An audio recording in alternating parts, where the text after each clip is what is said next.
Hello, and thank you for tuning in to this episode of the Commercial Real Estate Brief, your trusted news aggregator and analysis of all things real estate.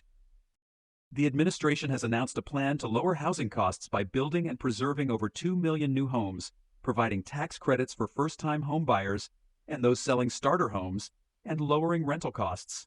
Their plan includes a $10,000 tax credit for sellers of starter homes, $400 a month for first-time homebuyers for 2 years, and up to $25,000 in down payment assistance for first-generation homebuyers. Early 2024 data shows a decline in construction completions due to high interest rates, but the administration anticipates increased activity once interest rates are cut.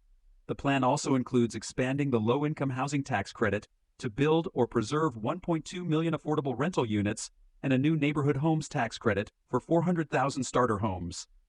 Additionally, a new $20 billion innovation fund will support affordable housing projects, and federal agencies are tasked with reducing costs for renters and combating rent gouging by corporate landlords. We warn you that the administration's website has changed the fact sheet as of May 15th, so this information may change as well. Real estate firms continue hiring.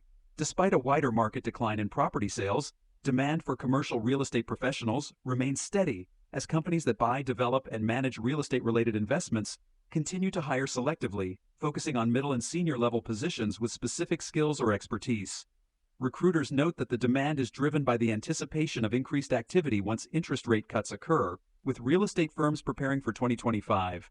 The sector has also seen a rise in hiring due to new entrants from private equity funds and other capital-rich entities, as well as a generational wave of retirements necessitating succession planning. While demand for junior-level staffers dropped significantly last year, it has started to recover, indicating optimism in the market. Overall, firms are strategically aligning their staffing to adapt to changes in the marketplace, with a particular focus on debt-related strategies due to current borrowing costs. Red Lobster gave away too much shrimp. Red Lobster, the largest seafood restaurant chain in the U.S., has unexpectedly closed about 100 locations and is auctioning off equipment from some of these sites as it considers filing for Chapter 11 bankruptcy protection. The Orlando, Florida-based company, which operates around 700 restaurants, has listed the closed locations as temporarily closed on its website. Meanwhile, TagX Brands, a restaurant industry liquidator, announced on LinkedIn it is conducting the largest restaurant equipment auction ever for over 50 Red Lobster sites.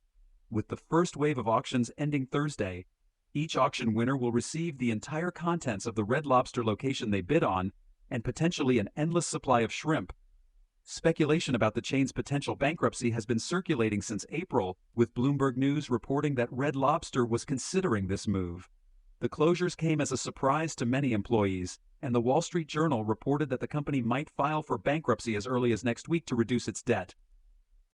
Industrial development recedes after driving up vacancy rates. In 2022 and 2023, developers completed over 1.5 billion square feet of U.S. industrial projects, marking the largest two-year expansion in over half a century, and equivalent to adding all the existing industrial space in metropolitan Chicago. This surge, largely consisting of developments without tenants, pushed the U.S. industrial property vacancy rate from an all-time low of 3.8% in mid-2022 to 6.4%. However, according to CoStar, early 2024 data shows a decline in project completions, with only 106 million square feet completed in the first quarter, down 30% from the previous quarter and the lowest in 18 months. This reduction is expected to continue due to higher interest rates and a slower leasing environment, with U.S. industrial construction starts falling to 10-year lows by late 2023. Given that industrial projects larger than 100,000 square feet take an average of 14 months to complete, the recent drop in construction starts indicates that new completions will likely remain low through mid-2025. This slowdown has led to a slower rise in the national industrial vacancy rate, with potential stabilization or tightening if leasing conditions improve.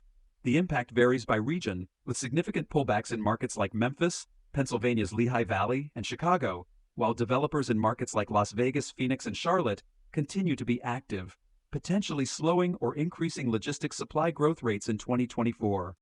Thanks for tuning in to the CRE Brief. If this brought you some good information, please be sure to like and share. Follow us on Twitter and YouTube at Cerebral, spelled Crebreal, or on Instagram at the CRE Brief. I was your anchor, Mr. Paulson, but you can call me Robert.